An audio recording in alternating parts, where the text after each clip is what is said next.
What do you need to get started making music on a computer? The first thing that you need is a laptop or desktop computer.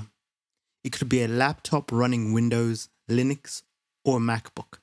Or it could be a desktop computer running any of these main operating systems. Nowadays, you can even make music on a phone or tablet. However, these videos aren't about making music on these devices.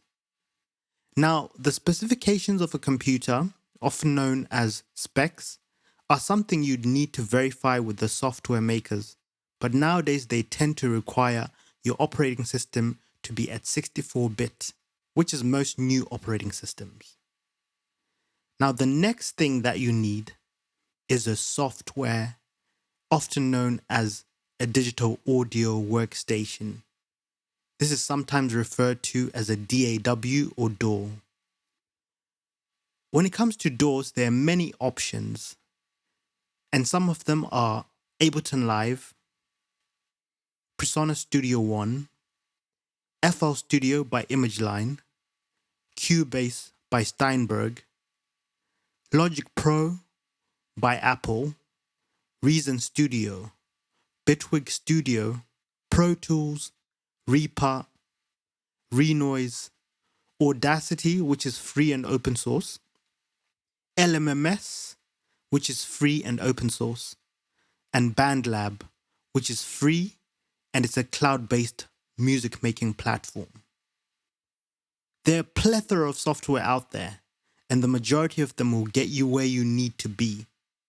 The next thing that you need are speakers, and speakers allow you to hear what you are making. When you start looking for speakers, you might come across terms like studio monitors. Just to mention a few studio monitor makers or brands, some of the more popular ones are brands like KRK, Yamaha, M-Audio, Presonus, Pioneer, Focal, Adam Audio, and Genelec. Now, studio monitors also come in different sizes and at different price points. When you're picking a studio monitor, the main things that you might think about are the size and your budget. Another thing that you can use to hear what you're making are headphones. And in my opinion, speakers are a better option. However, people can and do still make music on headphones. In many cases, you can have both, using headphones as a reference to check the work that you're doing on your speakers, for example. Some popular headphone brands that you might have heard of are brands like Sennheiser, KRK, Presonus, Sony, Audio-Technica, Beyerdynamic, and a more high-end brand like Audeze. The next thing that you need is an audio interface.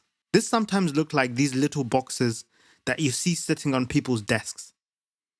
And an audio interface is useful, for example, to record stuff, because you can plug in microphones and you can plug in cables coming out of guitars or synthesizers. Of course, if you're making electronic music, for example, you might not want to or need to record anything from the external world.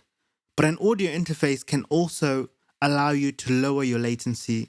For example, if you're using a Midi keyboard to play some keys into your DAW. Some examples of brands for audio interfaces are Focusrite, Presonus, M-Audio, Universal Audio, Behringer, Arturia, Apogee. Some other items that you might need to make music on your computer are things like a Midi keyboard, a Midi drum pad, a Midi controller, for example, one with faders and rotary knobs. And you can get a Midi controller with all of these in one, like a Keylab 61 by Arturia. And you can see a video of me unboxing a Keylab 61. Some other items that you can also have are what are known as third-party VSTs. These are plugins like synths and effects. Now, once again, these are not essential to music making, as the majority of DAWs out there come with built-in software synthesizers and effects. Now, the main thing you need to do is to find a DAW within your budget and that you like, and learn your DAW by making music.